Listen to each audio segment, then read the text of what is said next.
Querido.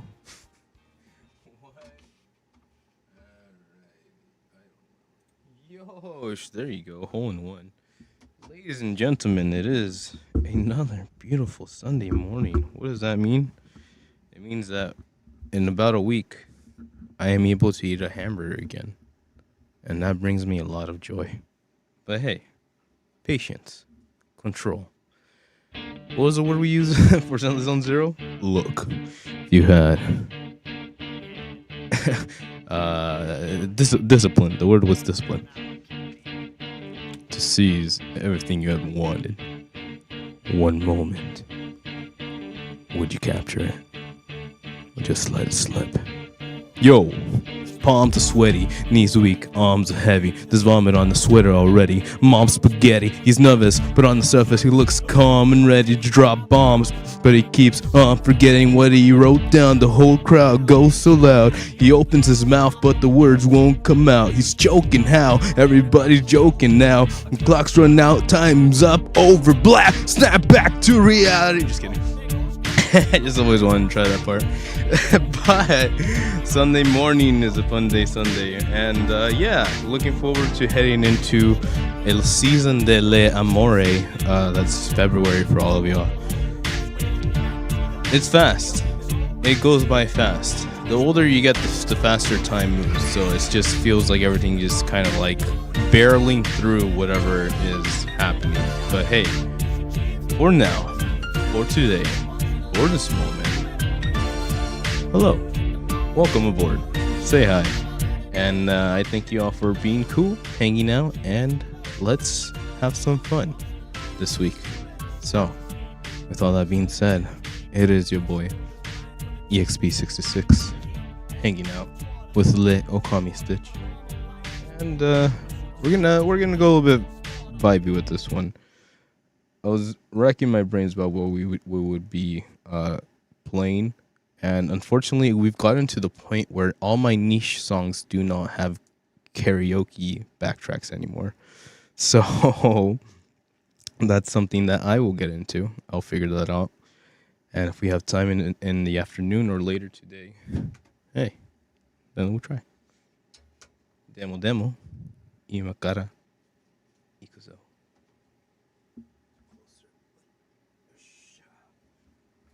Ready? Thank you. Thank you. Thank you. No bueno. Thank you. Ikuzo.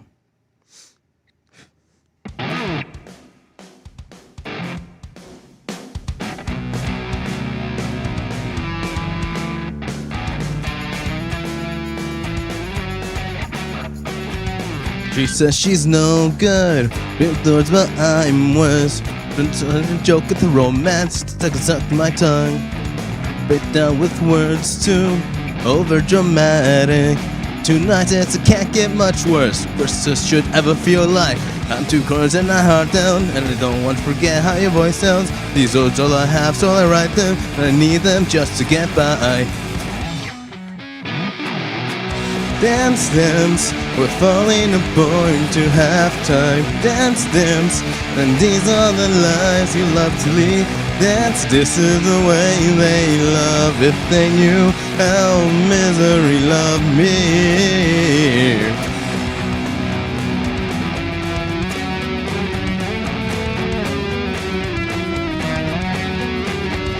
You always fold jars before you found out. Drink up its last cast in the straw. But only that first mistake now. I'm two chords and a heart down, and then on the word tell me voice sound. And the doors all I have, so I write them and need them just to get by.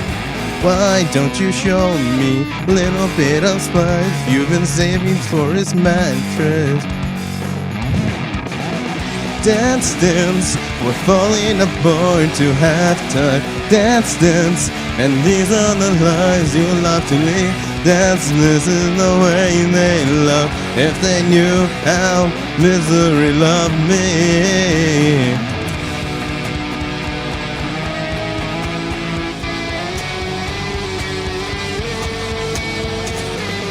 Why don't you show me a little bit of spice? You've been saving for his mattress. I only want sympathy in the form of you crawling into bed with me.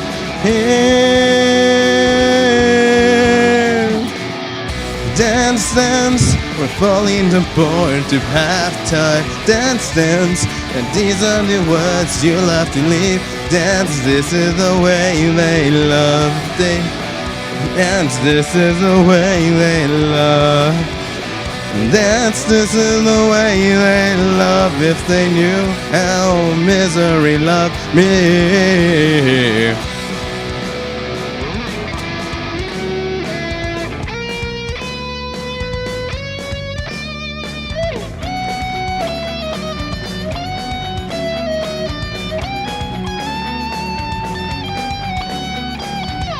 Very nice. I almost dropped that last one. Demo. We're gonna go with that. Okay. So we had more, but again, unfortunately, all those songs do not have any backtracking and or good tabs to them. So we'll figure that one out later. Okay, no, because right now we got the boys, Foo Fighters, Vamonos, with El Amigo Skilnov. Clarifying. He's not wrong. I think there's something happening there. Oh, probably is that 4K vibe. I feel like that might be it. But best of luck to us in the universe. And with that, I'll say adios. See you all on the other side.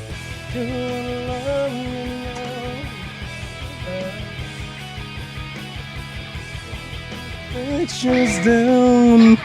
Unless that update on the computer does the update on the computer, which is the update on the computer, meaning that, yeah, that's the way it is. We should be okay. Just the hands racing around. Cause the new anti-piracy act, damn son, that fast, huh? Blitzes through dozens of anime and manga throughout the years. What happened? Let's find out. Ken Ikura Gross, or at the Anime News Network.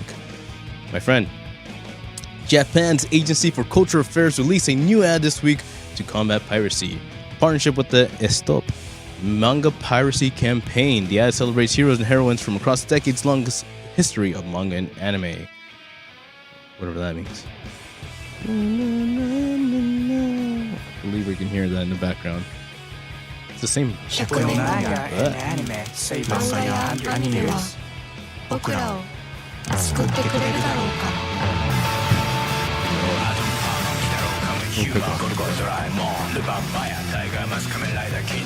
We're listening to the English version.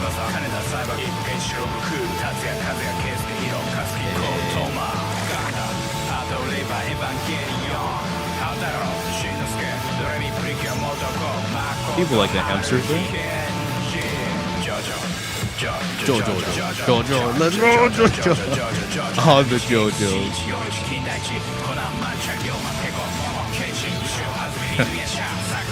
Good boy.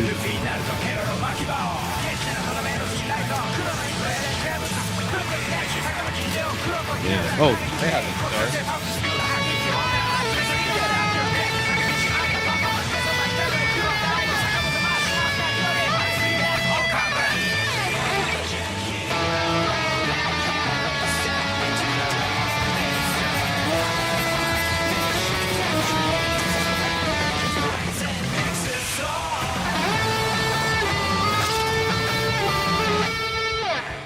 Very nice.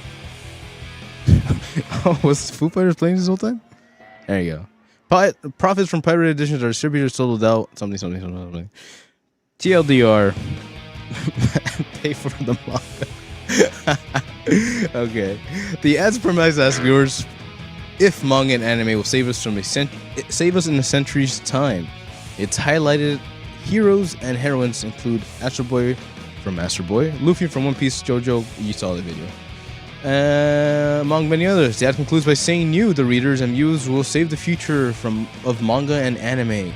Le Stop Manga Piracy Campaign began in 2018 when Japanese publishers, these people, Shueisha partnered in a joint effort to end manga piracy. Several advertisements appeared in newspapers across the United States, Italy, Spain, France, in July 2024, thanking manga fans for reading the official versions. Alright, what does this mean? Was it last week that we were looking at anime distributors and like seeing where all that money was missing going? This time around, we got Agency of Culture Affairs. Okay, there's that. And we got these people right here. These are big dogs. Kurokawa Kondasha. Think of them as like a Sony of anime. And these people are all saying, "Hey, man, buy the book, watch the anime, read the manga." And to that, yeah, obviously we're at a point where people want to see their creations hit next levels, meaning that they need to invest and fund and like based on some merit, right? Merit being what the actual story provides, what kind of like audience it builds, what like message it has, or like what style, comedy, romance, stuff like that. And to that, it is it's a big selection. It's gonna be hard not to find something you like in this, just like it's kind of hard not to find something you like in something like a movie, right? There's movies for everybody, so there will always be a entertainment form, in my opinion, where things come into play is the fact that a lot of these companies are going to start to figure out ways to maximize that. If that makes any sense? And that's where things start going down the slippery slope. Because this is great. It's a great message. Yeah. If you like Sergeant Frog, if you like, who is this, Armin, and you want to support the series, i.e. you want to support the creator, obviously the creator had to partner with a contract with these people to get published. So naturally, if you feel so inclined to support the story, the creator, the direction, then yeah, one would go buy a book. And obviously there's reasons for, hey man, I don't got that in me right now, so I'm gonna go sell the high seas. But again, it's definitely a personal choice to be like, yeah, I really, really like this story, but I don't feel like paying for the movie ticket, so I'm gonna stream it. Or I don't feel like reading the manga, or I don't feel like, so I'm just gonna like watch someone online or like talk about the chapters or whatever. And that's an option again, but you gotta pick and choose. You gotta remember that things don't last forever, and sometimes they do. But if they do, it's because people cared enough to like support it, and we'll get back into that in a few. But hey, it's a good intentions, but let's just leave it at this. The road to hell was paved with good intentions, so amen. Godspeed. Because speaking of hell, Cyberpunk 2077 VR modder hit by another DMCA strike, pauses Patreon, pulls access to all his mods, and declares he is, quote, under attack. Damn, son. But Wesley Yin Pool over at IGN. Thank you, System of a Down. Sorry. Damn, I got the name wrong.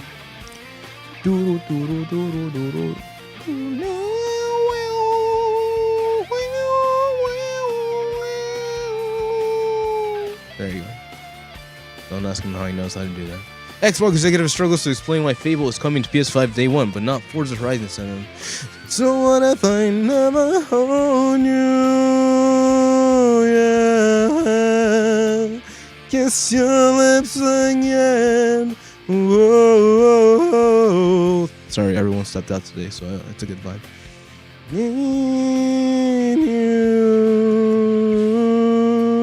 It's a good vibe.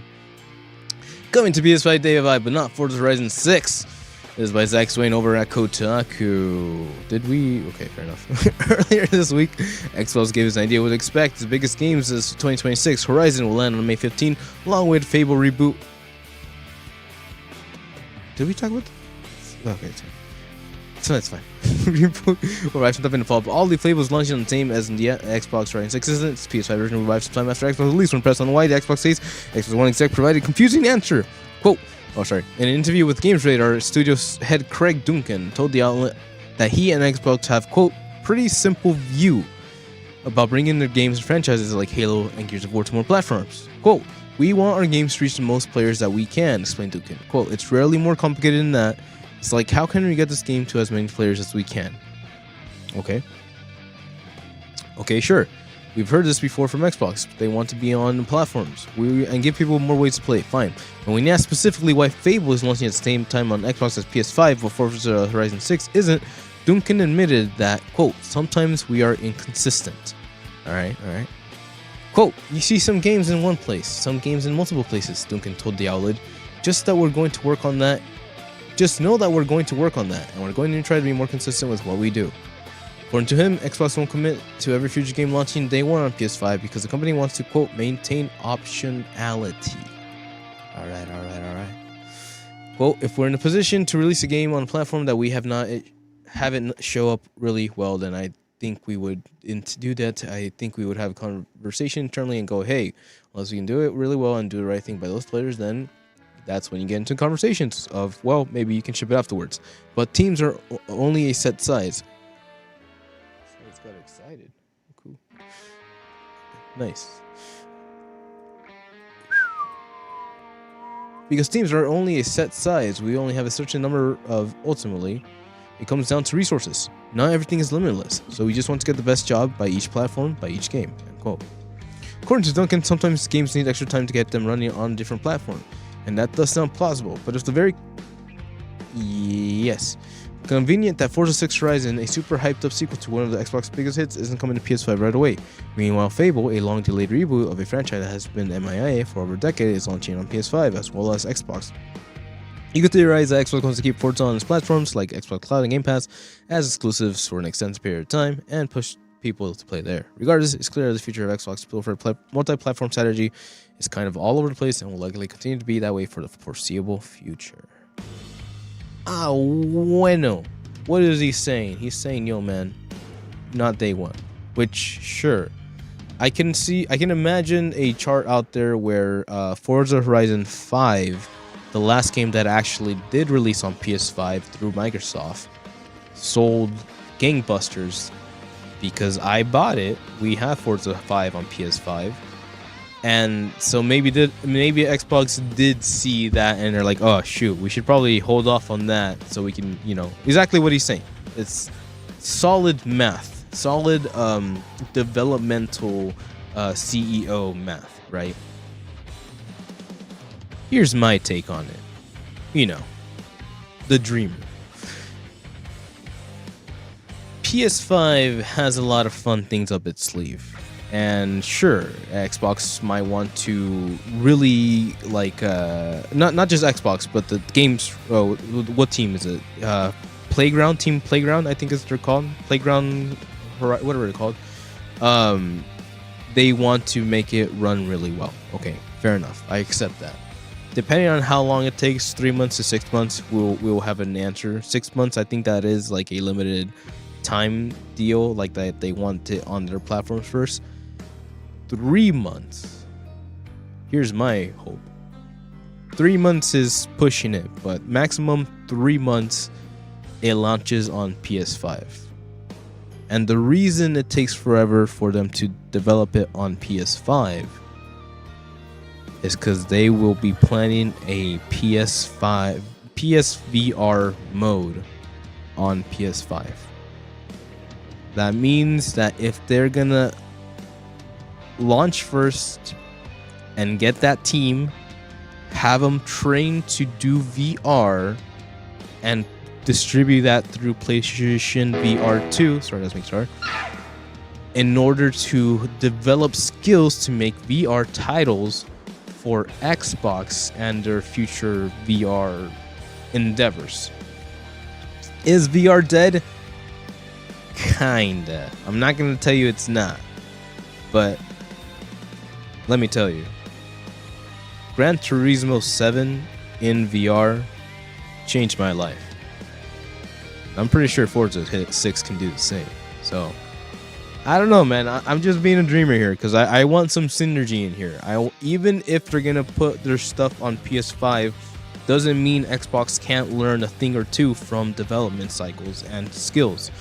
So if they just happen to learn how to develop VR skills through PlayStation VR 2, more power to the gaming universe. You know what I mean? Is that too much to ask for, Mr. CEO? You know, the guy that made everyone leave Windows 11 or whatever shit's they're running on there. I don't know, man. Just look. People are getting paid to do stupid shit. I'm just saying. Here's some ideas. You can take that one to the bank. Demo. I want the VR. Whoo. Because if we're talking about technology, let me tell you a little thing about The Office. Quote, I've never seen it in games before. Fable will use a storytelling technique borrowed from The Office. This is by Simon Cardy over at IGN. Remember those mockumentary-style interview sections of the original reveal trailer for Fable? Well, those will actually be in-game, and they're inspired by an unlikely source, The Office. Fable is a distinctly British game video series where one comedy has always been allowed to thrive. Both deadpan and absurdist British humor were at the center of Lionheart's original trilogy, and it's great to see that those ethos carrying forward in Playground Games and 2026 reboot, which we recently got an extended look at during January's the Xbox trailer develop. Speaking of Wire, Playgrounder founder, general manager Ralph Fulton mentioned handful classics, British sitcoms, touchstones, fable tomes. Where, quote, we were inspired by an incredibly rich variety of British comedies that have been around over the last 20 years, like Peep Show, The IT Crowd, and so many others. Fulton revealed, we started with The Office, which again started out as a quintessentially British, but also travels really, really well. So yeah, the original Office with Ricky Gervais, not Michael Scott. Fable screenshots. Quote, not just that IP, but a lot of the techniques and devices and that is popularized. You know, it's that really grounded, awkward style of humor which really appeals to us. And the actors who have been in a lot of those shows are indeed some of, hey, you can actually say that. Some of who are in game. They're known for all over the world. It isn't just style and humor from these comedies that Playground Games is taking inspiration from, but filmmaking techniques too. The other cool thing about The Office is something we've kind of nicked, Fulton revealed. Maybe you've seen in our trailers that we have sort of a mockumentary interview style. Very nice. I think a lot of people assume that we just did a lot of those for trailers, but it's actually a device that we use throughout the game. Quote, I've never seen it in games before, Fulton continued, but it allows you a way to really neatly tell a joke or drop a little bit of character detail in a way that would feel really clunky in dialogue, but suddenly feels entirely natural when you do it to camera. Very nice. This can be seen in 2024's showcase trailer for Fable. Above and with Peoples, Matt King speaks to us straight down from the lens as a Humphrey as the Golden Guildmaster of Isle Beyond. The sitcom technique pioneered by Ricky Gervais, there you go, and Stephen Merchant. Yeah, I know that dude. Or I know a bit of his stuff. I had a phase where I would like sleep listening to Ricky Gervais and Stephen Merchant's podcast. They're a BBC version of The Office before obviously making its way overseas for the likes of Pam and Jim to take full advantage of with their knowing looks to camera in its US edition. The mockumentary style has spawned dozens of similar TV shows since, but as Fulton said, it's something we've never really seen in the game before, which makes it for an intriguing proposition. Very nice. There you go.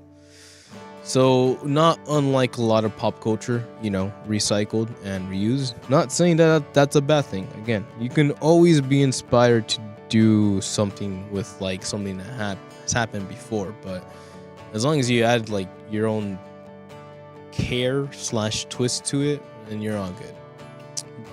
But still interesting that I didn't know they were British like that. Still interesting to think that the British people are like, you know, The Office, yeah, let's make our game like that. So there's Fable happening. It was actually presented during the Xbox Developer Direct that happened recently, like in the past week. It was pretty interesting, actually. I won't get too into it, but it was nice to see developers do their thing. I don't know if that makes sense, but seeing how the industry has been kind of potato recently, and then seeing people just like be excited about, people be excited about their own games, like stuff like this. A little bit of creativity right there is fun, but again, I always think about Scalebound and how that just never happened, and how I'm still mad that I basically bought an Xbox One for a fucking video game that never got developed. So yeah, I will never forget that. So until these things are actually like in the public domain, then yeah, I won't believe it. But obviously stuff like Horizon, safe bet. We're talking about how that's coming later to PS5, and how I'm hoping that has a VR mode, which would be groundbreaking, because you can be like, hey guys, now you can play it on VR mode, so buy it again on PS5. And then 3 months later, you can be like, hey guys, you can connect your Steam VR thingy to your, synergy, people. It's not that hard. Please, let's get creative, yeah. But yeah, so that's what happened there. You're just hoping that Xbox at least enjoys what they're doing, especially with how Call of Duty has been running and everything that has happened in that scape. But if you thought The Office was crazy, then you're right. The Office is freaking crazy, and it's my sister's favorite show. Here's how The Office Michael Scott and Dwight Schrute look in Fortnite. That's right, baby. This is by Tom Phillips over at IGN. Fortnite fans have gained a first look at how The Office characters Michael Scott and Dwight Schrute will appear in the game when they become available later tonight.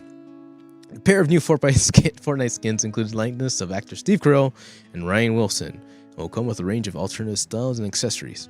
The Michael Scott skin includes an option to wear sunglasses, it's Britney, bitch, or unbutton his shirt and wear a backwards cap for his date mic look. Dwight Schrute, meanwhile, comes with the option to wear his suit jacket or not, and without.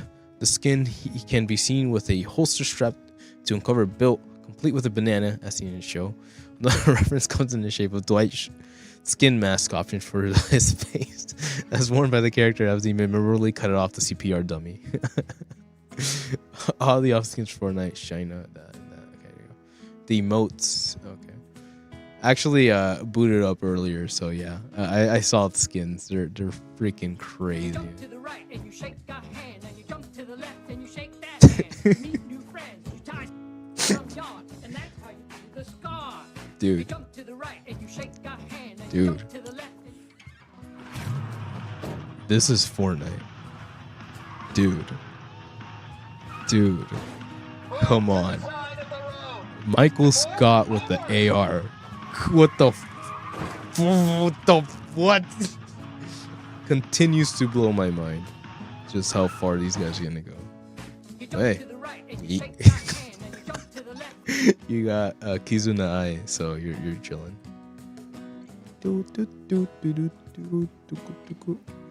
There you go. There's your boy, date Mike. It's Brittany, and the face skin. It's so tall.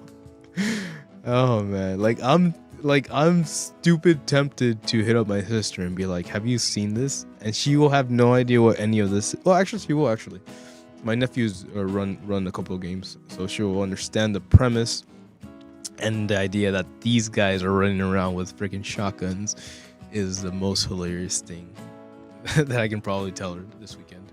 So there's that. But I think I deleted something by accident. But not all heroes wear capes, and that's why Dragon Ball Super Beerus TV anime announced for this fall. Let's check it out. Ah! Snoring.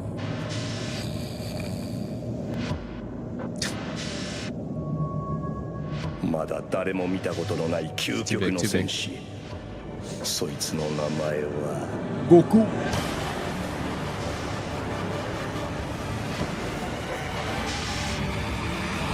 Super Saiyajin God.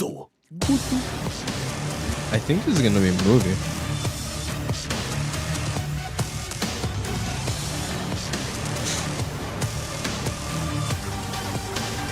Kind of ironic, no?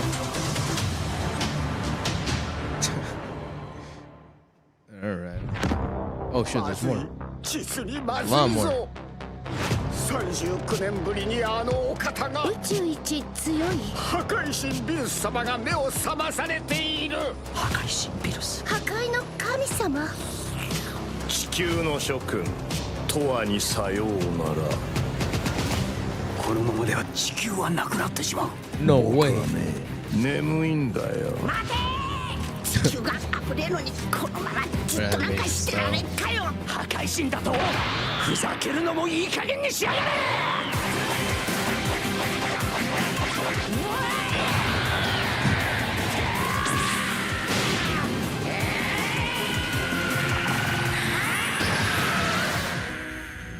力を見せてやろう。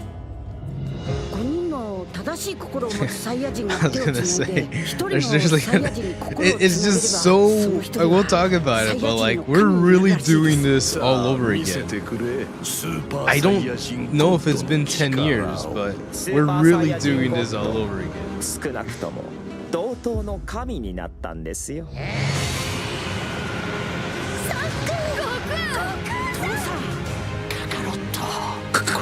Karaoke. 最強のサイヤ人。 What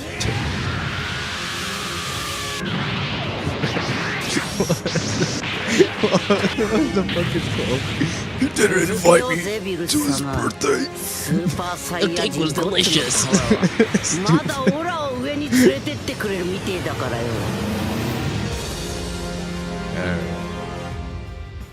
Alright. 破壊神はね、 Hey, hey, 怖いんだよ。 hey, hey. Super begins again. Alright, anyways. Oh, we'll click on that guy. Dragon Ball Gex Monthly 40th anniversary event for Dragon Ball French announced that Beerus television anime series will air on Fuji TV this fall. An anime series. It is another anime series. Who the fudge? Okay. Anime will feature Koichi Yamada as Beerus. Yamada on stage announced anime on Sunday. Announced stated the work stated futures goal is an enhanced edition of Dragon Ball Super anime that features a reconstruction of the story and includes new and redrawn cuts. Official animation announcement of the anime stated, project features an extensively new cuts revision to exciting scenes, to have a rendition of footage, recording dubbing, scenes, sound effects, film construction, living up to the name enhanced. This edition employs the latest visual expression to deliver greater power and numerous merging across all scenes, especially battle sequences. So it's an enhanced edition that expresses Dr. Toriyama's original idea of war building more accurately. We're gonna have to talk about this. Will be broadcasted with a highly satisfying quality. The anime staff slated that the anime Dragon Ball Super is set to begin anew as Dragon Ball Super Beerus in fall 2026. Yeah, we gotta talk about this. Staff describes the story, surveyors the best, but whatever. Dragon Ball Super premiere in 2015, aired for 30 episodes, 18th. So July 2015, we're in 2026. It has been 11 years technically. July. It has been it's about to be 11 years. Yeah, it's been 10 years exactly. Funimation blah blah blah blah blah blah. This event same Sunday released Galactic Patrol anime continued blah blah blah. The Universal arc. Oh, this is important actually. Same event on Sunday revealed Dragon Ball Super Galactic Patrol anime, which is a continuation from Dragon Ball Super's and a Universal Survivor arc, anime's adaptations of Galactic Patrol Prisoner arc, Toyotoro's Dragon Ball Super manga. Corrected articles slate new animes and enhanced version of Dragon Ball Super instead of Dragon Ball Z Battle Gods film. Also, new details of mission announcement. Thanks, Bogum HQ. Hi. Easy peasy. Let's talk about it.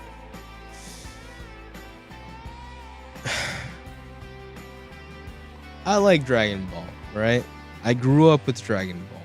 One of my earliest memories is listening to Goku speak in Spanish. Yes, it was strange now thinking about it.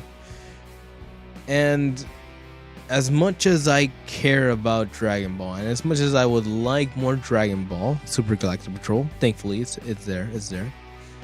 The idea that we are really, I don't want to say regurgitating, but regurgitating, reusing the same plot points, not just once. Because this has been a movie that became the anime series that is now becoming another anime series. Like, okay, I get it. It's fine. when back in the day, I'm thinking about PS2 era, Xbox era.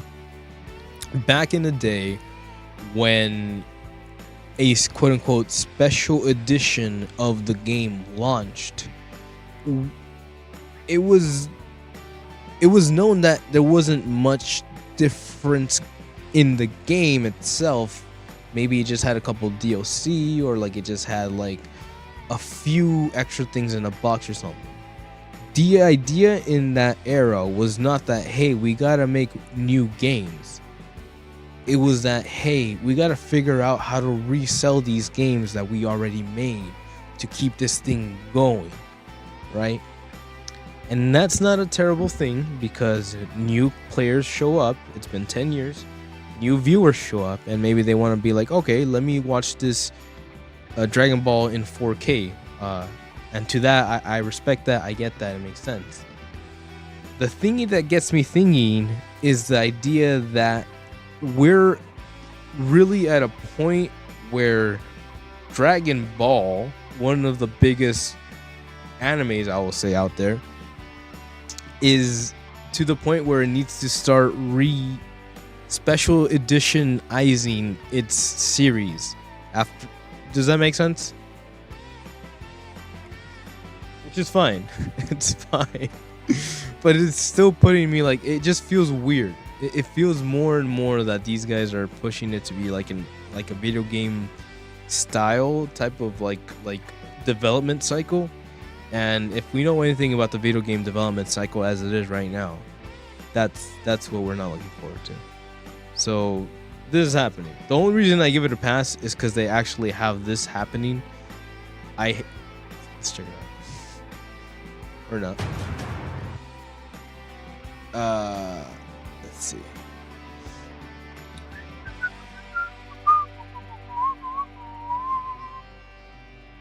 It was up there somewhere.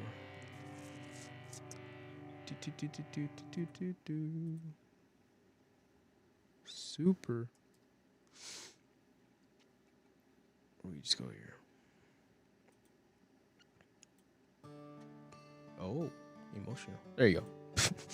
Right away. That happened. We'll go fast, because I'm curious too. Dragon Ball Gets will reveal they've chose animated tournaments from now. We're composing Hans Zimmer composing music for this video. Naoki Miyahara directed the video at Toei Animation. Huh. This is okay, this is the 40th. What? Oh no. Guinea.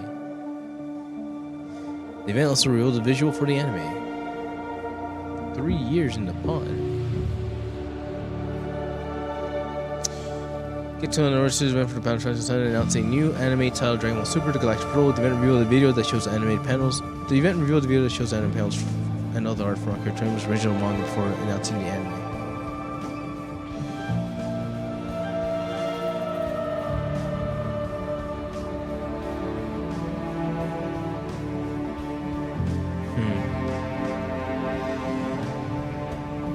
Superman.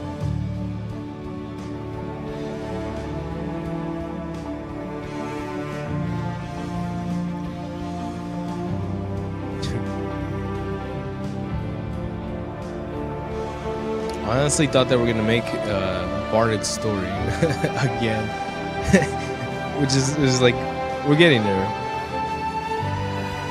There you go. That's Hans Zimmer right there. Wow. Look at him go. Alright. It's your 3D animation.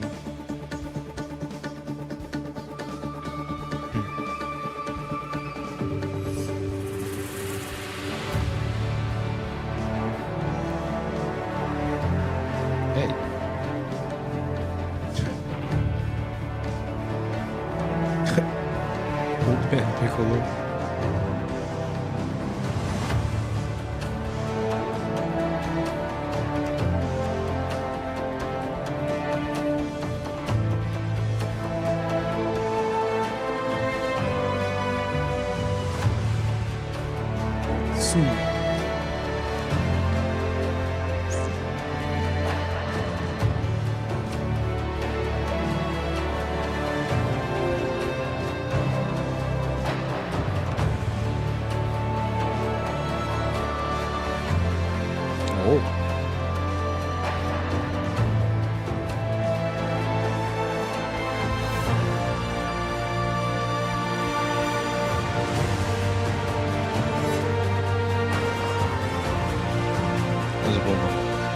So why does it hurt people?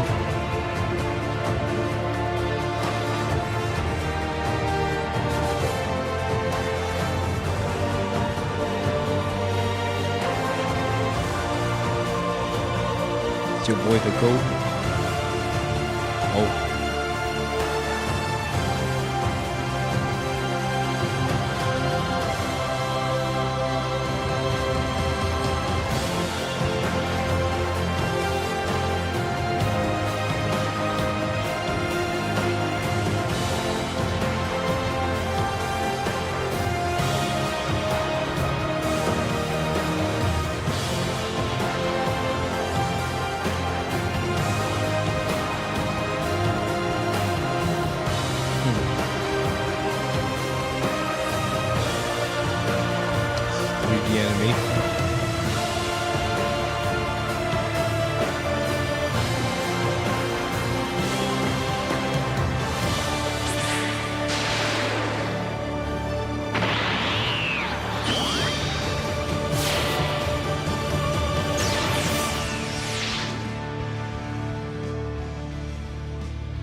That's cool.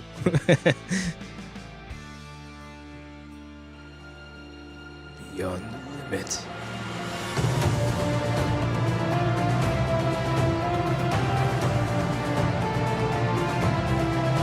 This is a movie? Oh, damn. Back to the movie route. That was actually fun. I enjoyed that. Never saw that.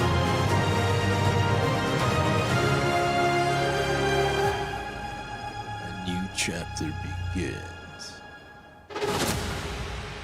Lip Galactic Patrol. There you go. Oh, there's your visual. I was like, that's all they're gonna show.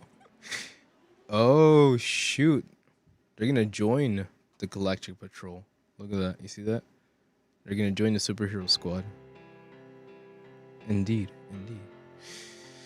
Make sure to go to together members of Galactic Patrol, the Keepers Keep Galaxy, Super Scope Galaxy, a new anime, Planet Eater Moro. The anime is continuation, Super Anime Universal Survival Arc, anime is adaptation, Galactic Patrol Prisoner, Super Manga. Who? Interesting. Was that Trunks? Oh shit. Premiered in 2015, aired for 2 years, Formation Series. That's it. That's literally it. Manga took a break to prepare for the next arc, August 2027, resumed celebration 2022. Manga started superhero arc, an adaptation of superhero film in 2023. Manga entered an indefinite hiatus in 2024. Creator Akira Toriyama died in March 2024 due to acute cerebral hematoma. He was 68. Jump published special one-shot for the manga in February 2025. Media is publishing manga in English digitally. The latest anime in franchise, Daima, debuted in October. And Japan's Netflix streaming the anime, Crunchyroll streaming the anime, Netflix dub anime in February. So a lot of things to look forward to. That happened there. We saw the 40th anniversary video that had Hans Zimmer, very impressive. And again, 40 years is a long time. It's yeah. So I didn't know it was about that year. So there's that. But Dragon Ball means a lot to a lot of people, right? I accept that wholly. Akira Toriyama created something incredible, impressive, that has stood past the test of time. And I believe it will for a couple of years. What bothers me a bit, or what gets to me, is the idea that we keep on slapping the poor man's name everywhere. And being like, oh, last article had a quote saying that, oh, we're gonna show what Toriyama envisioned and blah blah blah. And it's like, yes, but he's not really around to tell you that anymore. So please stop saying, like, you know, he's with us. If you know, like, it just feels wrong. It just feels like it's like being rude to his memory, because the man did his job. He created something great. And if this is like his original like storyboarding, then sure, yeah, obviously they're gonna see that vision through, and I hope it is. But even if it is the new generation's like attempt of Dragon Ball Z and what they want to create, that's fine as well. It's just you can't keep on like using the poor man's name like that. He's done his job. He did great. And I will forever remember Dragon Ball for what it is. And I'll remember the last time Toriyama was able to share that with us. So whatever happens in the future, however it's gonna end up, I hope it goes well for them. But at the same time, it's you know, what can we expect? You know, we'll see in the future. So hey, to all my Dragon Ball fans out there, it's not too bad. It could be a lot worse. Just like the Super Mario Galaxy movie, Nintendo Direct, everything announced. Yes, stuff like that. That's a lot of it.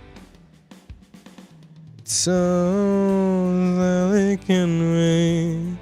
You know that's too late. I should walking on by. My soul starts so late. Don't look back in anger. Alright, let's go. Galaxy movie trailer reveals Birdie and more. For some reason, Nintendo decided to hold a direct, quote-unquote, presentation on Sunday about the upcoming Super Mario Galaxy movie. In it, we get a new trailer showcasing a few Mario characters joining the cast in a sequel. Though we didn't get confirmation of whether big celebrity actors are voicing them like they are the rest of the crew, Yoshi and Birdo will make their cinematic debut, in the movie when it premieres on April 1st. I don't know, man. Trailers opens with Mario and Luigi investigating a pipe that apparently has some kind of monster trapped inside. To activate their fire flowers and get ready for fight, only find out there's no monster in there, just a scared little dino guy. Thus begins a beautiful on-screen friendship between the Brooklyn Plumbers and prehistoric sidekick that eats baddies and poops them out into eggs. Though this is the first official reveal of the character, we saw what he would look like back in November after Cookie Dough Box revealed his movie looked early. Cookie Dough Box, let's go. We also see Birdo and Peach fighting in this brief action montage. It's a blink and you'll miss a shot, but there's not much to glean from it just yet. Nevertheless, the cast of characters from the second Mario movie is growing pretty substantially, with Bowser Jr. and Rosalina also joining, as revealed back in the first trailer. We even see a glimpse of Baby Mario and Baby Luigi in this latest tease, but it's unclear if those will be distinct characters or just some kind of transformation state that the brothers go through during their next adventure. What? At the end of the Direct, Illumination CEO Chris Mondelli said that all animation of the film is complete and has officially entered post-production, focusing on sound design and finishing up the score. Does that mean that it's too late for them to fix whatever the hell is going on with those gross bulging eyes on Bowser Jr.? Probably. It's too late. It's too late. Super Mario Galaxy movie isn't out for another couple of months though, so who knows what other surprise Nintendo still has awaiting in its wings. Let's find out. Yoshi has shiny eyes. Did not see that coming. You guys can't see everything.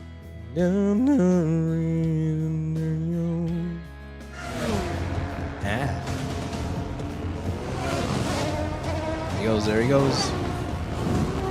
Actually, factually. This is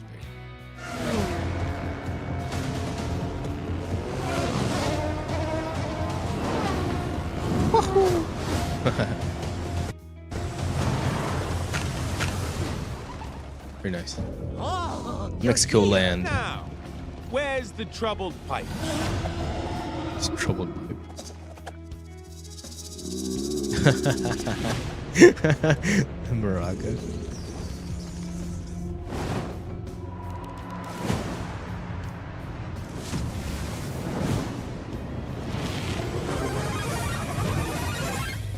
Wow, just burn the skin. Just burn my poncho, bro. Come on. Come on, you're not the scared guy anymore.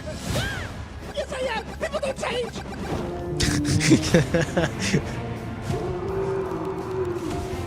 There's the problem.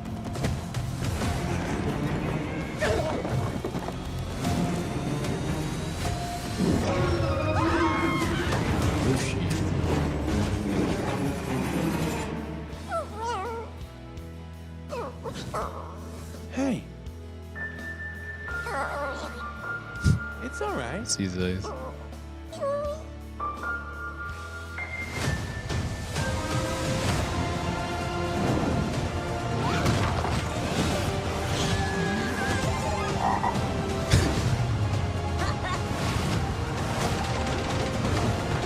fighting?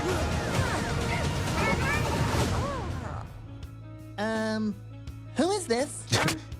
Come on. So some dinosaur just shows up and he's now part of the group. Cool. Yeah. They said his name.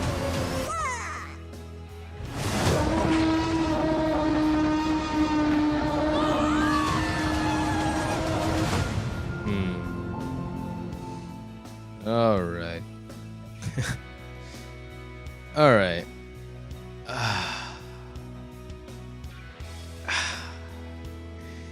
You know that feeling you get when you just... Okay, let me put it this way. Obviously, every gift is beautiful or whatever. But you know that feeling you get when you're just kind of like you've mentioned something, you've expected something. Maybe you're maybe not, whatever. You mentioned something, you're expecting something. And someone hands you like a bag or a gift or whatever.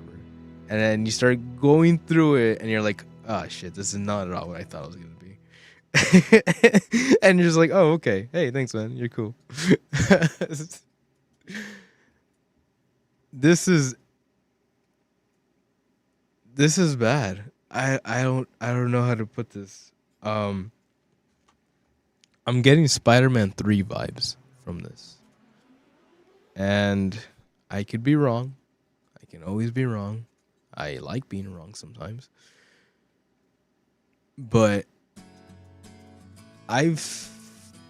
Nintendo as a company, Nintendo as a game developer, Nintendo as a pop culture icon, not so great right now. And I could get into my usual shtick of why certain invested people that now have a say in how things operate may or may not be the causes for these rapid, unsuspecting changes. Who you hang out with is who you are. But for right now, the easiest way I can put it is that I really thought at the end of that first Super Mario movie that we were gonna get Super Mario World, the Super Nintendo game, in movie format. I'm sure maybe that's a choice. Maybe that's just a game that only I like in that terms or whatever. Brie Larson! Wait, what the fuck? Sorry. Brie Larson, Scott Pilgrim takes off, joining the cast as Rosalina. Why is she Rosalina? Damn it! Damn it. It's okay. And fuck, damn it. That just made my day so much worse. And I see the Nintendo of America that we have today, looking at the success of Super Mario 1, where I honestly thought we were going to get a movie for Super Mario World. I honestly thought it was going to be called Super Mario World. It's literally that easy. It's that fucking easy.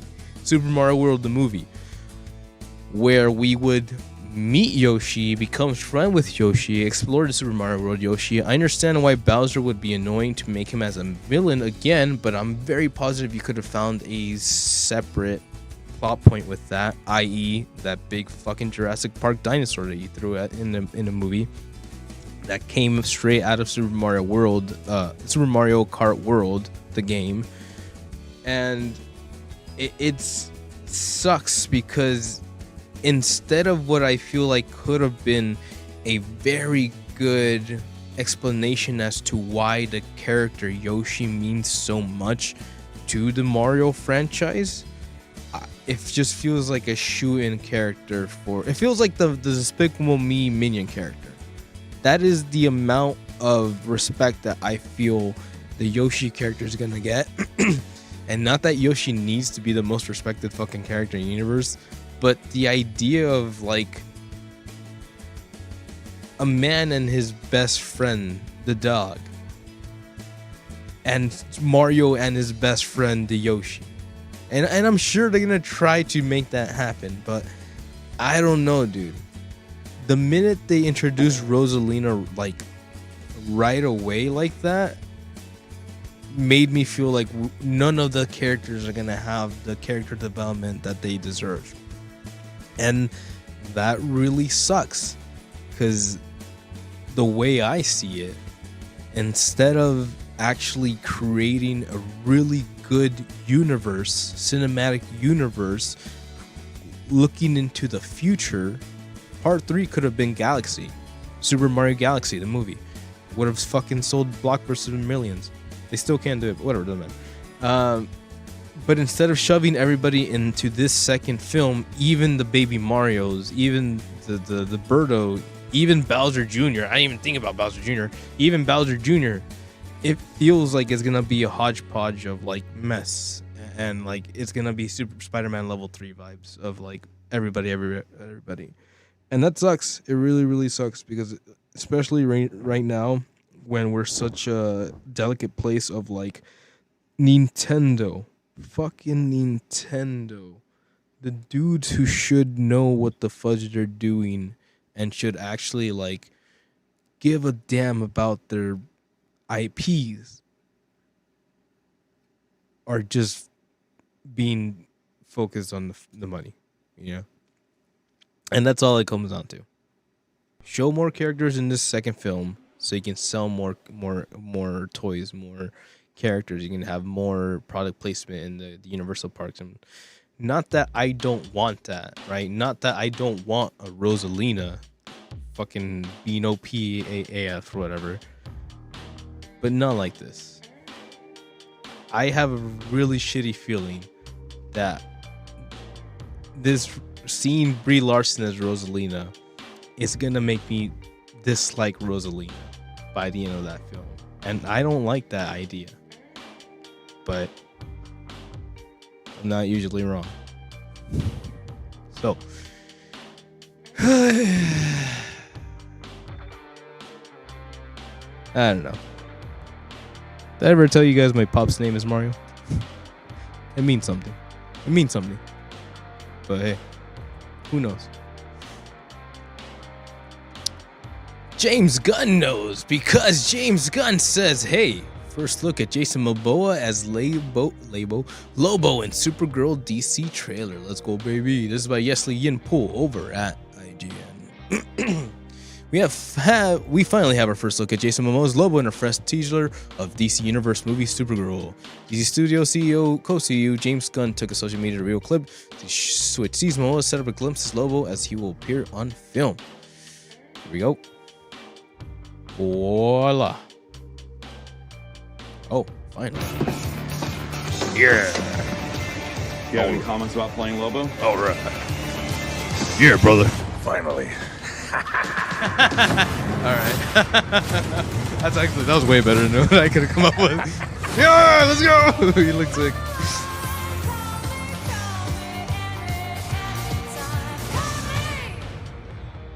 I'm sorry, I just realized I zoomed in. One more time. Oh yeah, copyright. Do you have any comments about playing Lobo? Finally. Hell yeah.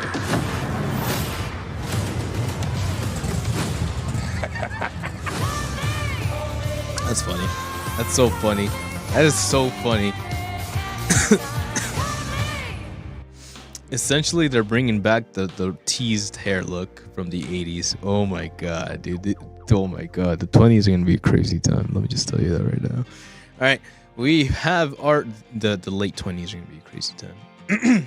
We finally have our first look. Lobo is an alien interstellar mercenary and bounty hunter with superhuman strength and immortality who hails from planet Xarina. Like Superman, he's the last survivor of the dead world. Except he created his world. That's his lore. Lobo was created by Rock Silver and Cliff Green, which appeared in Omega Man number 3, 1983. In the teaser, we see Lobo make a dramatic entrance in his interstellar flying motorcycle, often called the Space Hog. There's little to go on here, but from what we can't see in this teaser trailer, Momoa is perfectly cast as Lobo, cigar included. Momoa, who played Aquaman in the now discarded DC Extended Universe, has said Lobo is his favorite comic book character and has always wanted to play him, pointing to an aesthetic similarity between the two. I kind of see it.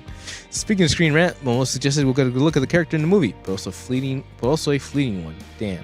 Quote, well, this is the role I've always wanted to play, Momoa said. That's the comic I love, so I'm really nervous about it. It's kind of a no-brainer to play this character. It's pretty big.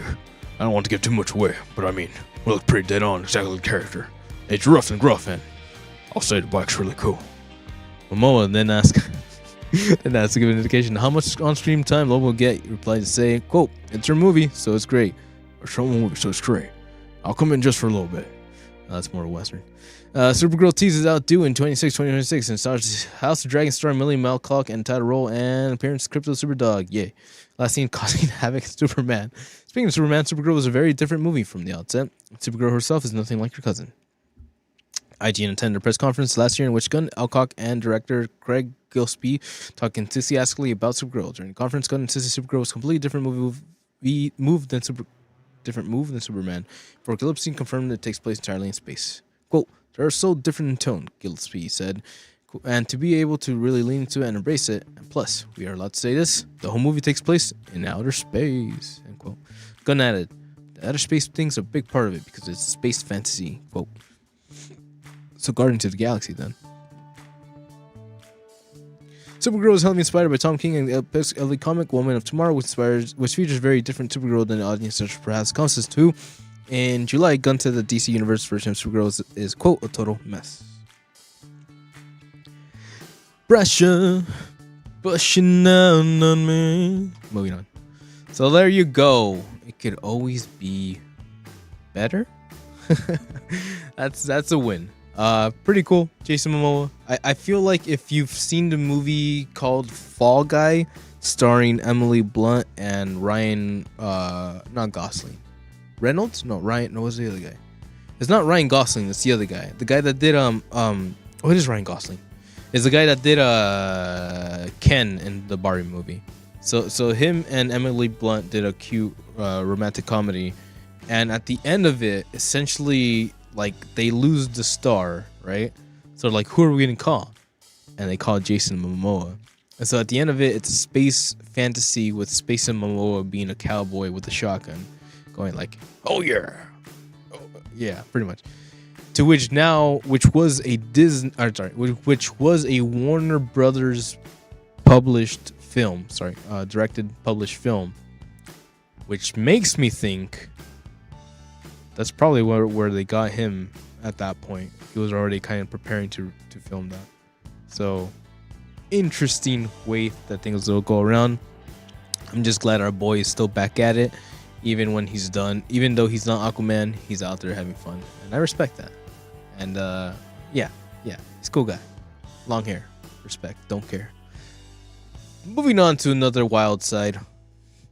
K-pop Demon Hunters animated film receives Oscar nominations. That's right, we're not done with the Oscars. We're almost there. Academy Motion Picture Art Science announced live stream on Thursday has nominated Maggie King and Chris Pinellas animated film K-pop Demon Hunters for Best Animated Film feature at the 98th Oscars. Damn! Film also received nomination for Original Song category Golden.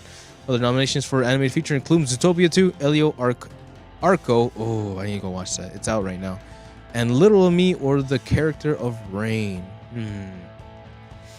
The award ceremony will take place at Dolby Theater, Hollywood, March 15th. I know that place. K-pop Demon Hunters also received nominations and wins recently. American Cinematique tributes to the arts honored Golden for Best Original Song. Delica Society Stuff LGBTQ Entertainment Critics nominated the film for Animated Film of the Year, Film Music of the Year of its 2026 Story and Film Awards. Visual Effects Society nominated the film for Outstanding Animation, Animated Feature, Outstanding Character Animated Feature, Feature Character Rumi, Outstanding Environment for Animated Feature, and Presentation of Soul, Outstanding CG Cinematography, and Outstanding Effects Simulation, Animated Feature, 24th Annual VES Award. Finally, the Motion Picture Sound Editors nominated the film for the Outstanding Achievement in Sound Editing, Feature Animation, the Outstanding Achievement of Music Editing, Feature Motion Picture for 73rd Annual MPSE Golden Reel Awards. The film won the Best Motion Picture Animated category at the 83 Golden Globes Awards on January 11th. Damn. The film's Golden Song also won Best Original Song Motion Picture category. Damn. Sony Pictures Animation's K-pop Demon Hunters for film premiered on Netflix in June 2025. The film became the first Netflix film to top the US weekend box office at the K-pop Demon Hunters sing-along event. Oh, Netflix film. Got it. In 17,000 theaters, 700 theaters. I was there. And 19.2 million at the end of August at the same week. It became Netflix's most streamed film of all time globally with 236 million views. Edging out Red Notice at 23 million also for that week. Four songs from the film soundtracks ranked the top 10 weekly Billboard Hot 100 charts simultaneously in the United States, a feat no other soundtrack has ever accomplished. Damn. Animated feature has appeared in Netflix's top 10 English language films for consecutive weeks. The film has become the first title on the Netflix platform's first 300 million views, according to Netflix official site. Toei Animation Daisuke Nisho and Taika Waititi's Magic Candies Amedama short was nominated for Best Animated Short Film in the 97th Academy Awards 2025, but did not win the award. Studio Ghibli Hayao Miyazaki's Boy and Harem anime film won Best Animated Feature Film in the 96th Academy Awards ceremony in 2024. Okay. There we go. Pretty intense, man. Okay, we're at a weird spot now. So, fascinating. You think you've seen it all. For the most part, we have.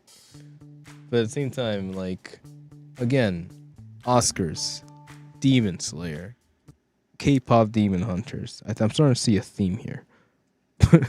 No, but Demon Slayer, K-pop, like, all this, like, international pop culture-ness, all this, like, respect, right?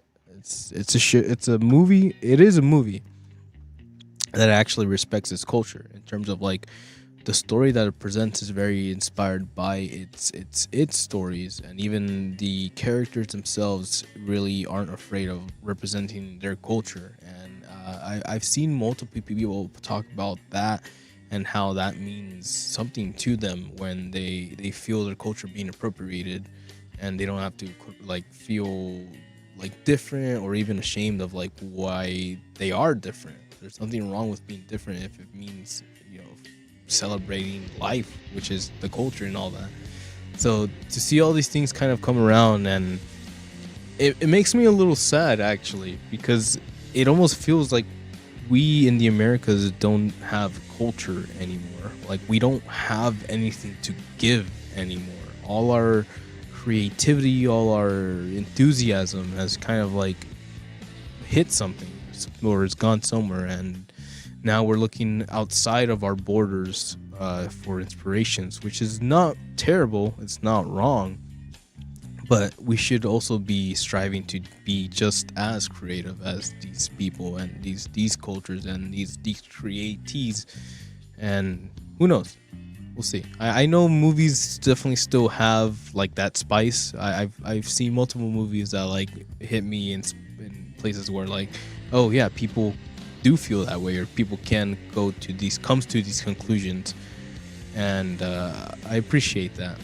So seeing the academies, quote unquote, you know, all the quote unquote bigwigs and the people who are pushing culture in our direction back to us are respecting and acknowledging, and even if it is just simply looking at the money, the fact that it is that good of a piece of media speaks for itself, speaks volumes, and that I respect.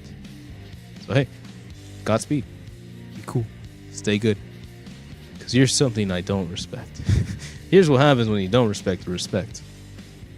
Ubisoft says Prince of Persia: The Sands of Time remake needed more time and investment than we could responsibly commit. Responsibly is a word I haven't heard from them in years. 5 years after it was first due to launch. This is by Tom Phillips over at IGN. Ubisoft has said that it's completing its now cancelled Prince of Persia: Sands of Time remake would have required more time and investment than we could possibly commit after more than half a decade of development. Damn, son. Yesterday, Ubisoft shocked fans by announcing that it had scrapped the long-awaited remake completely as part of a major business reshuffle. Nearly 6 years after the project was first announced, and 5 years today that was initially set to launch on January 21st, 2021. Ubisoft has never fully explained why the remake has had such a tortured development. First at the company's Minimal Pine Studios, and then Ubisoft Montreal since the project was rebooted in 2022. What has been happening behind the scenes since then, and why has this game been scrapped now after so long trying to get it right? No fucking way. I did not know they canceled it. It has officially been canceled. Oh my god, there is no coming back from this. A statement that has now been shared via the official Prince of Persia still makes me feel. I'm done. It's over. It's over for me, guys. Media account holds few answers. Here it is in full. Quote, to the Prince of Persia community, we wanted to share with you this with you directly. Same in Louis Persia's team. We made a difficult decision to stop development on Prince of Persia: Sands of Time remake. We know this is deeply disappointing. The game carries enormous meaning for fans and for the teams who worked on it. Quote, while the project still had real potential, we weren't able to reach the level of quality you deserve, and continuing would have required more time and investment than we could responsibly commit, and we didn't want to release something that fell short of what Sands of Time represents. Quote, Prince of Persia as a universe and legacy continues to matter deeply to us, and this decision does not mean we are stepping away from the franchise. Quote, thank you for your passion, patience, and love for Prince of Persia. End quote. Damn. Exactly what the future has in store for Prince of Persia now is uncertain. Lackluster sales of 2024's Prince of Persia's Lost Crown meant a planned sequel to a game that was also scrapped, and staff reorganized elsewhere without the company. Franchise most recently launched in 2025. The Rogue Prince of Persia, made externally by Dead Cells co-developer Eva Empire. While many of the details around Ubisoft's business reshuffle seem to be seen, the company did at least name the Prince of Persia franchise as part of its new fourth creative house division yesterday, suggesting that was indeed still an ongoing concern. For the fans, waiting half a decade to play Prince of Persia Sands of Time remake, however, is likely of little comfort. Quote, pretty sad we'll never get to see this, wrote Ubisoft fan Synth Potato. People were convinced it's on the edge of releasing. Quote, saw this coming a mile away, unfortunately, added another fan, 8-Bit Tarek. Quote, please tell me you're going to reverse time and take back this post and make an announcement that the game is done and will release later this year, suggested the Chris Lambert, hopefully. 5 other games were cancelled yesterday as part of Ubisoft's reshuffle, while a further 7 titles have been delayed, including companies similarly long-awaited Assassin's Creed Black Flag remake. They are done. They are done. Ubisoft is done. I don't know. I don't know. It's not much to say. It's, oh God. If you needed any proof that it's not the name, it's the people, all you need to do is look at Ubisoft. They defined a generation. The PS2 era, PS3 era. Essentially, they defined a generation. Ubisoft was nice. Ubisoft, it was just something that don't do it. Ubisoft is something that just was synonymous with quality, right? If for those of us that don't know, Prince of Persia is what would become Assassin's Creed. It all came from the same mindscape. And the fact that everything they've done since basically Assassin's Creed, let's say Black Flag, or even Syndicate, right? It's probably the last decent Assassin's Creed style Assassin's Creed. Just really goes to show how the fall of a company is like, it's just sad, man. It really is. I think about the years, the days that I would be playing Assassin's Creed, the years that I would game through Prince of Persia, the inspiration that I felt for certain like moments, the like mind-boggling like gameplay mechanics that like just brought new ways to interpret situations, even to the fucking what was it, King Kong, the video game, which was developed by Ubisoft, which was, I would say, my first real game on PC. Like, I actually bought a disc for that and I installed it and I was like, yo, people can play games on computers. I had no idea. And like, Ubisoft was good. Just good. There's no other way to put that. And now I don't think we're gonna see them for much longer. It's like knowing that GameStop and Chuck E. Cheese don't have much time left. You know, it's sad because they were a big part of your history, but it's not the people's fault that they lost who they are. And you know, I was there. I played it. I had a good time. I'm pretty sure I still have my HD copies like sitting in the background somewhere. It's just we'll never get there. We will never be that in that space again. And Ubisoft made damn sure of that. And damn, bro, that's crazy. It'll happen like that. Moving on. Most embarrassed I have felt working. Boss Run Wild, blah blah blah blah blah. Just a couple things about people that are not feeling good about it. In many ways, this week felt like a repeat of 2 years ago. The company had just canceled several games and delayed a bunch of others. Promised organizational shifts and doubling down on the company's biggest franchises, and stakes were simply high and solutions far from clear. The ball is in your court, Guillermo wrote to employees at the time. Developers were furious then too. CEO later apologized for how the remarks were phrased, but 2 years later, some people at Ubisoft feel like nothing's changed. One current employee posted the following comment internally this week, to quote one of the greatest villains in a video game. Did I ever tell you what the definition of insanity is? Insanity is doing the exact same fucking thing over and over again, expecting shit to change. That is crazy. Vas Montegro.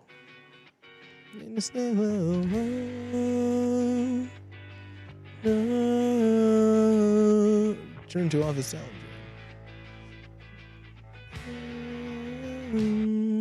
Boss Run Wild by Ethan Gotch. So if you have time, go check it out. If you want to study the fall of a company, the fall of an empire, honestly, this is like Rome dying. Or Rome is going to be like once Activision fucking bites the bucket and Call of Duty and all that. But this is big. This is big. And like, I can't say we didn't see coming, which again is the most depressing part out of all of this. That everybody that gave a shit about Ubisoft saw it coming, except for Ubisoft. So, go fuck yourself, Guillermo. Moving on. Universal Studios Japan launches Pokemon Experience before global rollout. Sick. Rafael Antonio Pineda over Anime News Network. Japan announced on Thursday that the theme park is developing an interactive Pokemon Experience attraction project plans to implement first in the Universal Studios Japan theme park, before rolling it out to the rest of Universal destinations and experience theme parks worldwide. Universal Studios Japan did not reveal the attraction's debut date. Hype. Let's see what this is.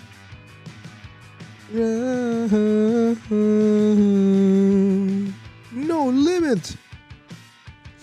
Breaking news, new Pokemon Experience is born. Global expansion project has begun. Built on a hyper-realistic experience, stimulates all 5 senses, damn, in which the world of Pokemon in life to more interactive and rich way than ever before. Preparations are underway for its world premiere at Universal Studios Japan. Evolve! Whoa, that's one way to say that.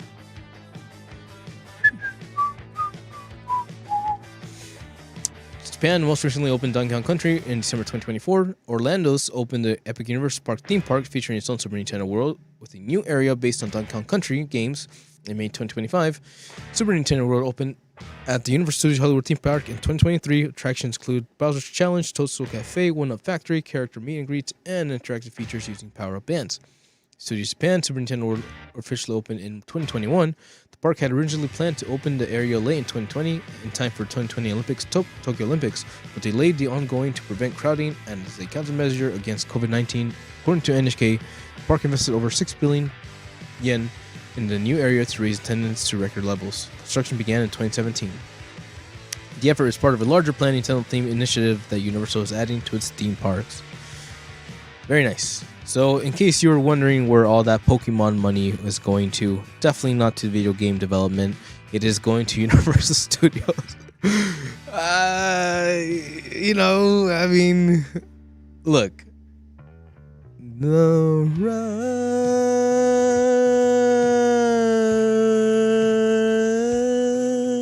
Yeah, that part. The Donkey Kong Country ride. No, I'm just kidding. I'm from Los Angeles. I will be going to Universal's in about 3 months. So, like, if they were to be like, hey, Pokemon, Universal's, go, I will be there. I will be there. Does that mean I don't want good Pokemon games? Not necessarily. But it clearly we're seeing where their interests lie. I still believe there's a good amount of people that care about Pokemon in terms of like, hey, this thing is like, it's not as toxic as it needs to be, if that makes any sense. Because right now, I don't think you can look at Pokemon and not feel a sense of like ickiness, whether that be its Nintendo practices, whether that be its game development, whether that be the fucking trading cards, whether that be Pokemon Go. You know, there's a lot going. There's a lot of heated things behind all of it. But obviously, being able to experience a vibe, a moment, an emotion, or even going to a theme park and being able to immerse yourself into something that you may or may not have like cared about or wanted to experience, you know, or even the opportunity to feel like it's close enough. You know what I mean? Escapism is one hell of a drug, and there's nothing wrong with it if you're able to maintain it and just, you know, take care of yourself and what have it be. So I'm looking forward to this. It is a event. If they're officially opening the Pokemon collaboration, I do think that means a bit of like Pokemon must be really hurting, if that makes any sense.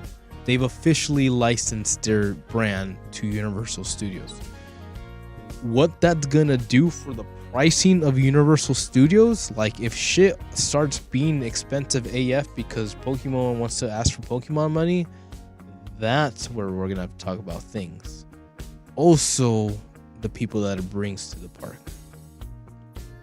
If you're telling me I'm gonna have to punch freaking Pokemon card hunters just so I can get to my next ride, we're gonna have a problem. But like, you know, time will tell. So, good news, potentially. Now we know where Pokemon's money is going. But hey, if that's into it, if you're curious, then hey, come meet us up in Los Angeles. It'll be a good time. Universal's Hollywood. Unless you're from New York, then you got a job to do, my friend. Because we talked about it last week. Pokemon store was robbed at gunpoint. Fucking, what's his face? The white kid, the white boy on Fox News talking about Pokemon cards, started talking about Pokemon cards, and lo and behold, someone that weekend decided to fucking rob a Pokemon station in New York. It's by Kenneth Shepard. But at the heart of it, it's only made the community stronger. Earlier this month, PokeCourt, a Pokemon card and collectible shop in Manhattan Meatpacking District, was holding a community event where fans gathered to decorate top loaders for their cards. The event was a first of its kind for the store, which opened in November. But that's not why people there. But that's not why the people there that night will remember it. The event was crashed by a group of masked robbers who held the store up at gunpoint, smashed glass cases and shelves, and stole over $100,000 worth of collector's merchandise. Quote, "They just grabbed whatever they could," said owner Courtney Chin. Stories like this have unfortunately become more and more common, as the scalper market has become a quick money-making scheme for people who don't even care about Pikachu, Charizard, or any of the other monsters in the series. Stores have reported everything from armed robberies and being assaulted with pepper spray to people tunneling into stores like they're in a heist movie. A store in Huntington Beach, California, got hit right before the recent Christmas holiday. Thieves reportedly burrowed through some part of the shop's roof, It's hard not to worry with some other many stores being hit. The owner Jerry Hernandez told the LA Times, quote, I feel like once we get hit and some of the other shops get hit, it created a snowball effect. Once we got hit and some of the other shops got hit, it created a snowball effect. For our Porky Court. Oh, okay. Damn, that's close to LA. When I went to Porky Court this weekend, I located cobblestone side street close to the Hudson River. The shelves were still mostly empty, but they did have a bouquet of flowers sitting on them next to some Pokemon card top loaders fans had come together to decorate. If I hadn't already known about the smash and grab, there would have been little to suggest Porky Court had been target of a terrible crime. I see you. Sheesh. In the middle of the cold Manhattan January afternoon, and the store still had a dozen customers coming in and out to joyfully buy and open trading card packs at the shop's bar top. But if you paid attention, there were clues to what had happened. Before I spoke to anyone in the store, the customer was offering their condolences to the staff, who graciously accepted their kind words. In the corner of the entrance, Chin was putting the store's new security system through its paces. Damn. Quote, a world we must defend. Chin stated, how long is this? Let's get in there. Damn, son. Okay. Excited. It's exciting. Brick and mortar shop, one of the most states Pokemon collects. Came back to collecting in a real intense way. She wanted to create something more specialized than your average card for a training card to make a hobby. Collectible stores 5 should start carrying Yu-Gi-Ohs and other packs. A lot of people court is meant to be a place where Pokemon fans can reliably show up and know that store dedicated to the franchise they're obsessed with, and it's staffed by people who have extensive experiences and knowledge about its long hype-fueled history. Cool. These are my friends who grew up having the same core memories and really love the franchise, thinking about all the values of Pokemon that we really resonate with. We love the idea of community, we love the idea of trust, and even the theme song being the very best, right? It tries to bring out the best in people, teaches you about resilience and hardships, and I think there are a lot of core lessons that my generation really took to heart. Many Pokemon sellers go to large community events and shows. Having brick and mortar location makes it less feasible to uproot the shops and do temporary events. Physical presence also helps anchor the business to foster a local community, one that has weathered the changing, difficult storms of Pokemon collecting post-COVID added chaos. When I first started, quote, I used to price things at MSRP or even below, Chin says. I don't want to have the best prices so people would always come to the shop and buy from me. Once it became all about money, we would have some individuals, I don't want to assign a label to them, they would come and just buy everything and then immediately sell it. There's nothing wrong with it, it's a free market. But then they got really creative and they started botting our site. So we would drop something on our site and then we would immediately get flooded with hundreds of orders from the same individual buying out all of our products. Then we would get an angry response from our actual customers and our regulars, and they're like, quote, you didn't save anything. In response, Pokecourt has to adjust prices, which Chin acknowledges raises the barrier to entry for some people, but the lengths to which people would go to buy out all the shop stock for cheap and then flip it become unsavory, even escalating into shouting matches and fights outside the store. Quote, it really shouldn't be about the money, but unfortunately that's what everyone focuses on because it's so attention grabbing, Chin says. Then people get excited and they're like, oh, my collection is now worth 1,000 instead of 100. I've made so much money. Fights are one thing, but threats of gun violence is something else entirely. Chin was in the store's back room when Pokemon Court's top loader event was wrapping up. Around 40 customers and 15 employees were in the store at the time, including folks who just wanted to hang out for the festivities. Chin knew something was wrong the second she heard the sound of glass shattering. Employees and customers rushed to the back of the store for safety as robbers went to work. Able to hit the store's panic button and call police, thankfully no one was hurt, but thousands of dollars worth of vintage and rare merchandise from Pokemon franchise 30 years ago was gone. That's where most of the reports about what happened in Pokemon Court end, but that's not the whole story. Courage full post through. Shop would be destroyed and everyone would be scared and employees would resign. Feel like this was a safe work environment, but it was almost the opposite, Chin says. Quote, everyone bonded together and wanted to stay here longer. After the robbery, everyone could have gone home, which is the rational thing to do, but everyone who had 50 people here, they all wanted to stay. They all stood in line and gave their statement to police. They wanted to be here for each other. Quote, the New York Pokemon community showed up for each other, but as words to the shop's story spread, Chin says the broader Pokemon community has reached out for support as well. Big content creators have shared the store's community fund that raised thousands of dollars. Even big names of Pokemon like Ash Ketchum voice actor Sarah Nakani started reaching out on social media. Chin says the store has gotten an influx of job applications too. They're like, I want to work for you. And I'm like, well, we just got held up. I can't believe you would want to spend more time in this spot. So I think it's very encouraging that people are bouncing back even harder than ever. We're not going to let a robbery stop us. Quote. The sport has gone beyond to just people donating money. Some have offered musical performances in the store. Nice. While others bring in food for the staff. The immediate pillar of support have been a big morale booster for the team.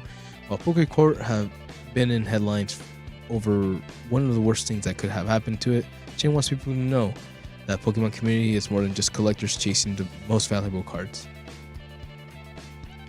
One of the most common misconceptions is that the Pokemon community is full of people who are just in it for the money or only care about investing in rare scalpers, she says.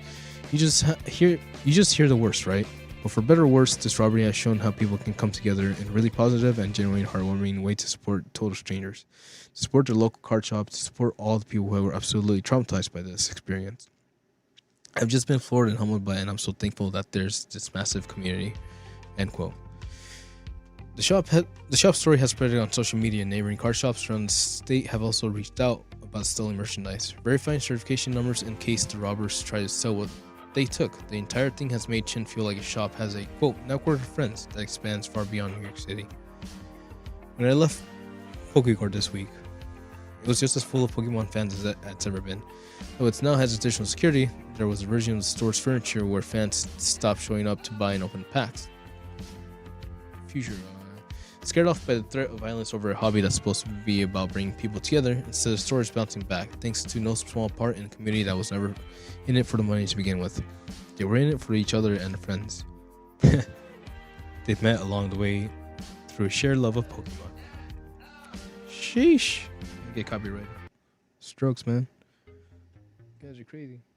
You guys are crazy.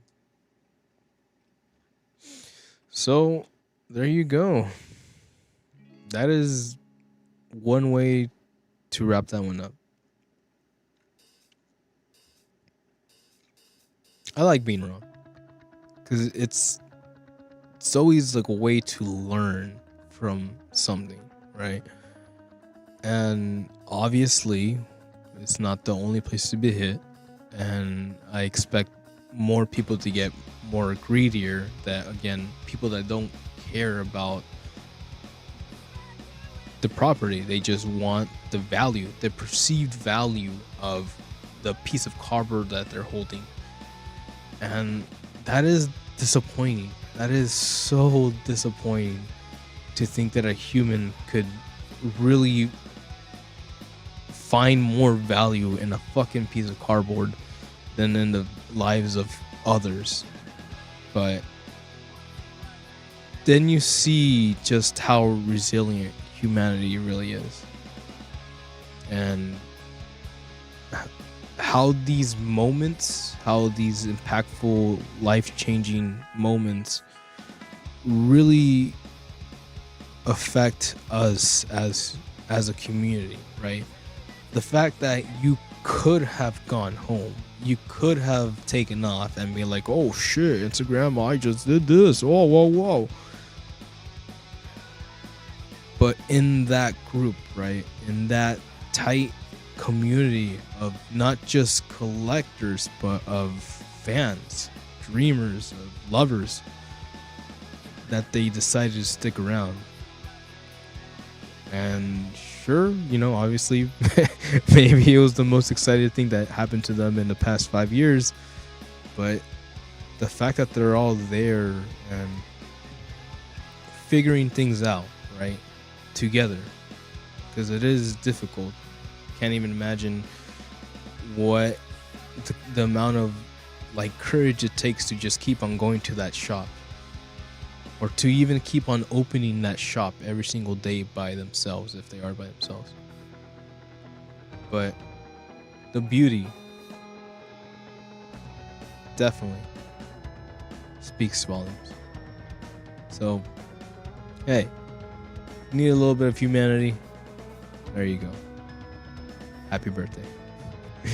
And with that, ladies and gentlemen, we are alive, we are well, we're ready to go. It's been a minute. So again, I don't think I don't think I had a lot of things going on in terms of like the songs to finish up here, but I do appreciate not too crazy when it comes to like the news. I feel like it was, well, if you're looking at certain news, yeah, it was pretty fucking insane. But at least when it comes into the video, the entertainment, pop culture universe, where we're able to take a breather for once, and that's nice. I do appreciate those when they come in clutch. So, man, it's almost over. I'm still thinking about January being over, February popping in, and that's like 1 month already wrapped up. And it's, I don't know if it's just me or if the world is spinning faster or something, but it is very strange how these things just move a lot quicker than what I remember them moving. And man, if that's you, then hey, I hope you're doing well and good times, and get yourself a gym membership, because I feel so much better with mine. It's endorphins and all that shit. I feel like sleeping, but hey, it's worth it. So hey, looking forward to that. Looking forward to having fun, and looking forward to relaxing. Get some vibes out there. Be chill. Pero vámonos. That's where I write this down with the lightning loves to feel. How do you know how deep to know me for it's real? I don't know. So take me home. I was like, why did you play Helena when we just literally played Helena? Even complicate your breathing. I think we'll just go with these guys. No wondering how got the most situation.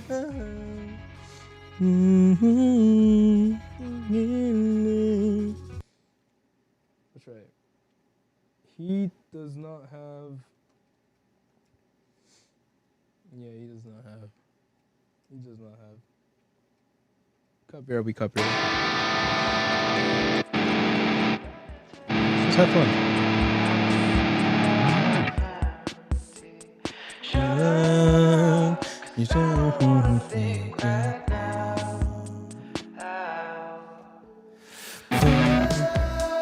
Imaginary walls just once. I know you really wanna go out. Slow down, you're drifting away from me too good. What you found, you're holding on to everything. And when it for my time, you just wanna pass me by. Slow down, my love, my love.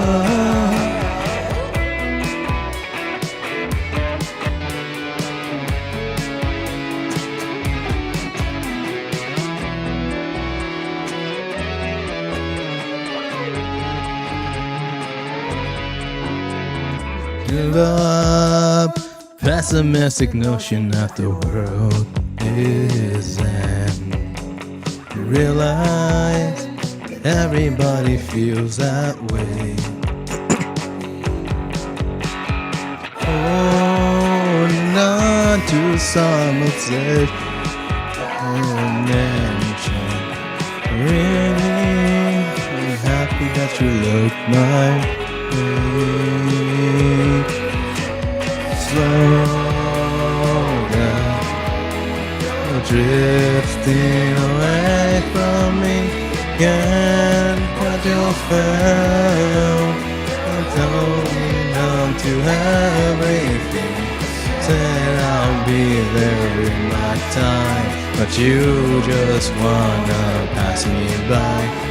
Slow down, my love, love.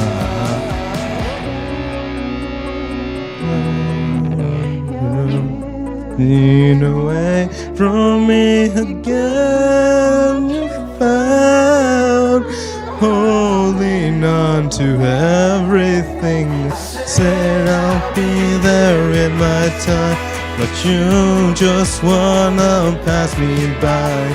Slow down, my love, my love.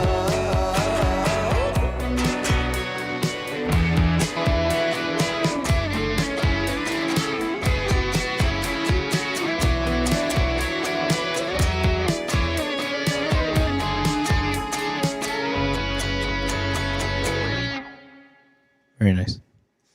Woo! I feel like they deserve their own karaoke version. They really do. I do. Yeah, we did it once. We'll do it again. That wasn't it. That was it.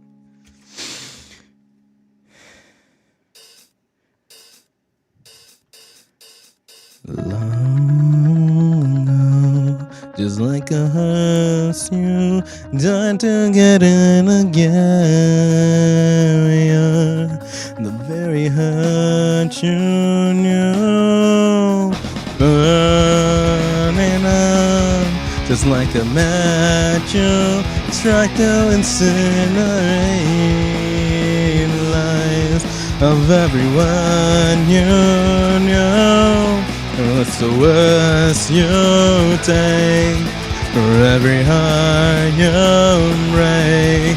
Like a blade you stain. Well, I've been holding on tonight.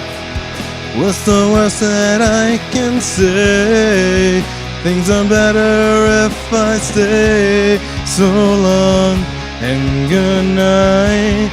So long and good night.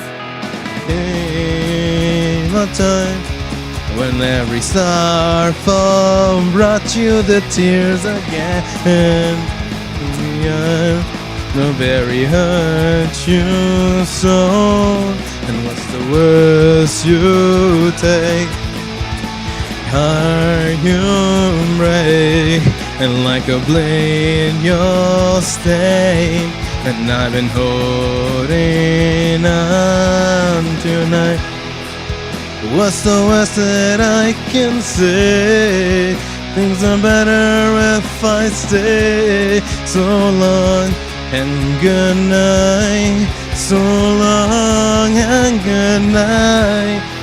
And if I carry on this way, things are better if I stay. So long and good night. So long and good night.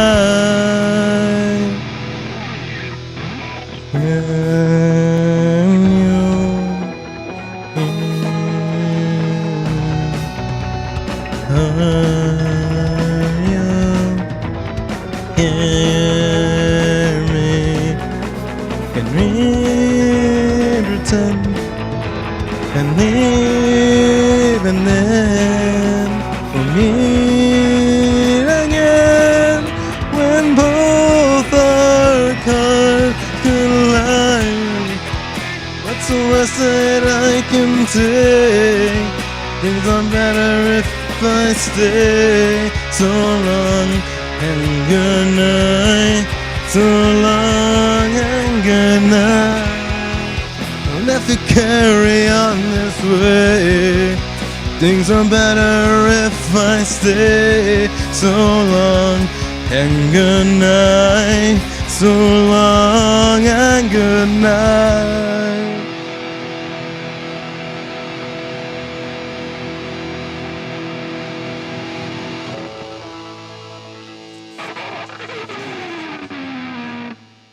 Very nice. Psycho. You're like, what? Yeah, I don't even know if we're gonna make this one happen, but we're gonna make it happen because I said so. Hi. Lyrics, no lyrics. Lyrics, no lyrics. Lyrics, no lyrics. Oh, I gotta sing it. Okay, with lyrics. Oh.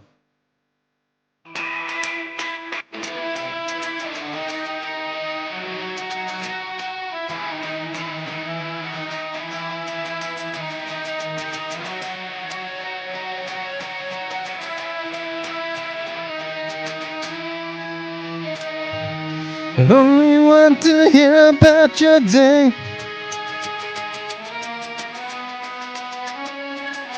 Hard enough to living with my never find fun, know me too well.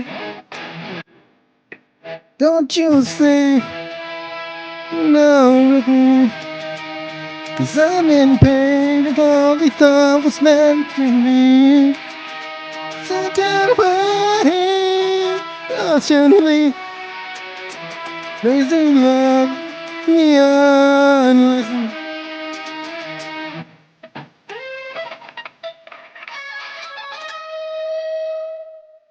Seems like we both need some time away until if we make each other our lover. And now you're young, but darling, don't be late. Would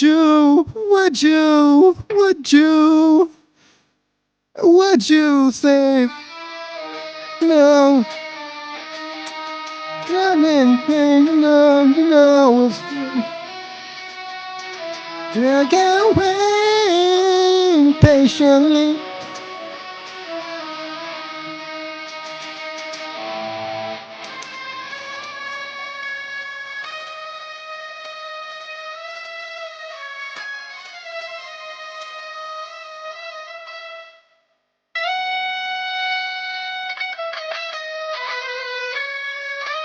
Hard enough to live and hide myself. I'm afraid you finally knew me too well. So can't you say, hello? What can say run from? 'Cause I'm in pain. I'm in pain to me.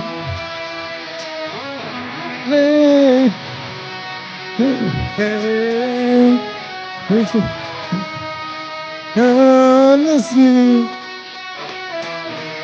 love me honestly.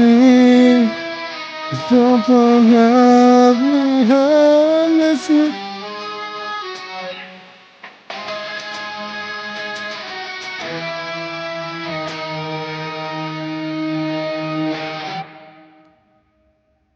Thanks for watching. Cool. Let's go have fun. It is a weekend. Go enjoy your weekend. I'm gonna go look for some vegan pizza, and next week I can have a real burger. It's gonna be great. Well, thanks for watching. It's been your boy. Call me Stitch. EXP.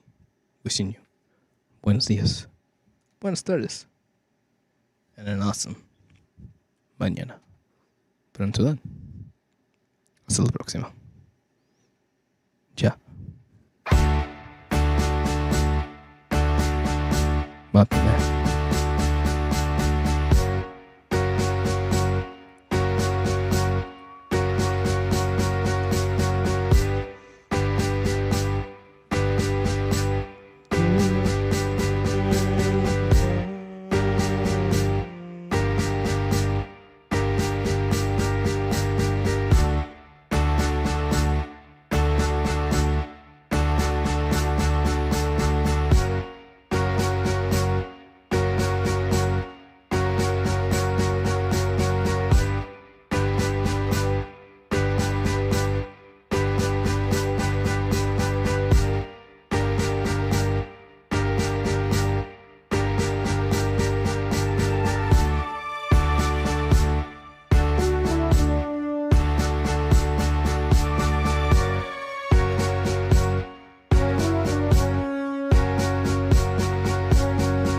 Seen him for a while.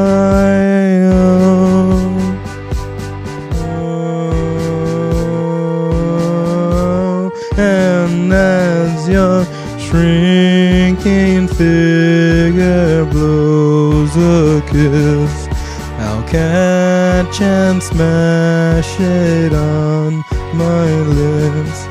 And darling, I can't seem to quit. Completely falling to bed.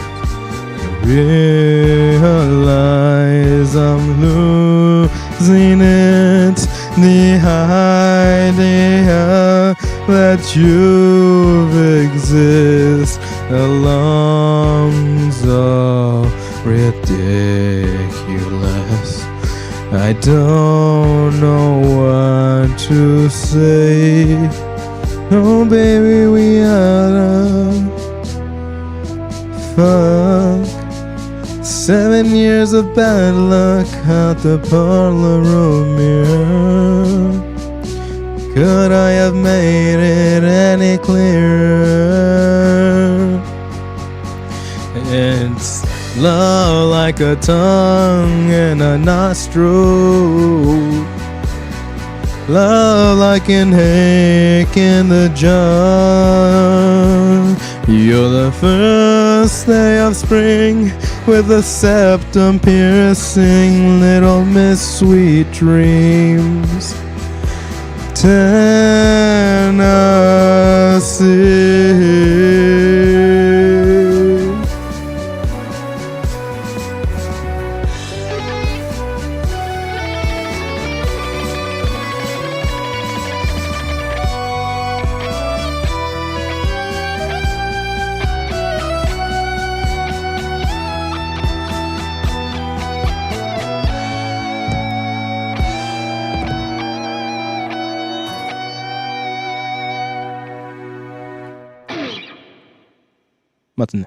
Bye.